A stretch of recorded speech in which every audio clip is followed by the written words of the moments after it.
दोस्तों, क्या आप भी अपना कीमती समय कल के भरोसे छोड़ देते हैं?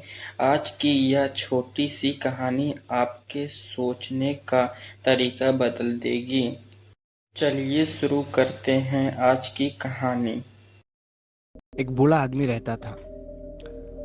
वो बूढ़ा आदमी अपने बेटे से बहुत परेशान था क्योंकि उसका बेटा बहुत ही नालायक था, कामचोर था।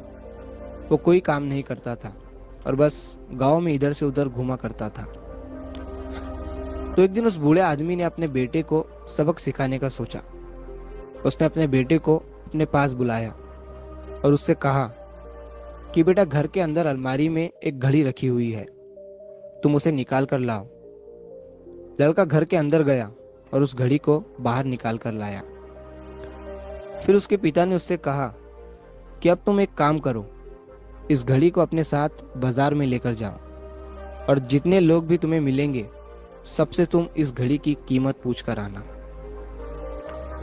अब वो लड़का उस घड़ी को लेकर बाजार में चला गया। उसने बाजार में सभी लोगों से उस घड़ी की कीमत पूछी। किसी ने उस घड़ी की कीमत 500 बताई, किसी ने 1000, तो किसी ने 800। सभी लोगों ने उस लड़के को उस घड़ी की कीमत अलग अलग बताई और कई लोगों ने एक जैसी। वो लड़का अपने पिता के पास वापस आया और उसने उनसे कहा कि पिताजी, सभी लोगों ने इस घड़ी की कीमत अपने हिसाब से बताई। किसी ने 500, किसी ने 1000, तो किसी ने 800। अब उस बूढ़े आदमी ने अपने बेटे से कहा कि बेटा ठीक है, घड़ी को तुम अलमारी में रख दो और जाओ। अब अगले दिन फिर से उस बूढ़े आदमी ने अपने बेटे को अपने पास बुलाया और उसे फिर से अलमारी से घड़ी लाने को कहा। लड़का फिर जाता है और अलमारी से घड़ी निकाल कर लाता है। और अब उस बूढ़े आदमी ने अपने बेटे से कहा कि बेटा जाओ और आज तुम इस घड़ी के अंदर जो समय चल रहा है उसकी कीमत पूछ कर आओ। लड़के को समझ नहीं आ रहा था कि उसके पिताजी उससे क्या करवाना चाह रहे हैं। वो दुखी मन से फिर से घड़ी को लेकर बाजार में चला जाता है और सभी लोगों से उस घड़ी के अंदर जो समय चल रहा था उसकी कीमत पूछता है। लोगों को लगता है कि इस लड़के की मानसिक स्थिति ठीक नहीं है। कल ये घड़ी की कीमत पूछने आया था और आज समय की। बहुत से लोगों ने उसे भगा दिया और कुछ लोग उस पर हंसने लगे। अब लड़का परेशान हो जाता है और सोचता है कि ये मेरे साथ क्या हो रहा है। तभी वो आखिरी बार एक बूढ़े आदमी की दुकान पर जाता है। वो बूढ़ा आदमी बहुत व्यस्त था। वो लड़के का सवाल सुनते ही समझ गया कि लड़का उससे क्या पूछना चाह रहा है।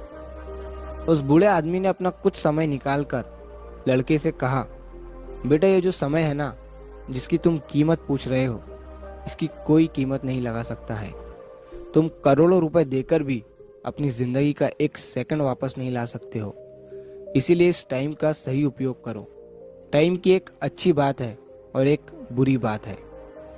बुरी बात यह है कि टाइम गुजर जाता है और अच्छी बात यह है कि तुम उसे किन चीज़ों में गुजारते हो ये तुम्हारे हाथ में होता है। सभी के पास दिन में 24 घंटे होते हैं, अमीर के पास भी और गरीब के पास भी। बस ये तुम्हारे हाथ में है कि तुम उस टाइम से क्या नया कर सकते हो। तो अपने एक एक पल का हिसाब रखो कि तुम उन्हें किन चीज़ों में उड़ा रहे हो। उस बूढ़े आदमी की बात सुनकर उस लड़के की आंखें खुल सी गई, मानो उसमें एक बड़ा बदलाव सा आ गया हो। और फिर वो अपने पिताजी के पास उस घड़ी को लेकर गया और उन्हें सारी बात बताई। और उस दिन के बाद से उस लड़के की जिंदगी बदल गई। दोस्तों, कहते हैं कि टाइम सबके लिए फ्री है, लेकिन वो प्राइसलेस है, वो कीमती है। तुम उसे खरीद नहीं सकते, लेकिन तुम उसे इस्तेमाल कर सकते हो। तुम उसे रख नहीं सकते हो, लेकिन तुम उसे स्पेंड कर सकते हो। और अगर एक बार तुम इसे गवा दे। दोस्तों, अगर आपको ये वीडियो पसंद आई हो तो लाइक सब्सक्राइब जरूर करना। आपके लिए मैं ऐसा वीडियो लाता रहूँगा। धन्यवाद।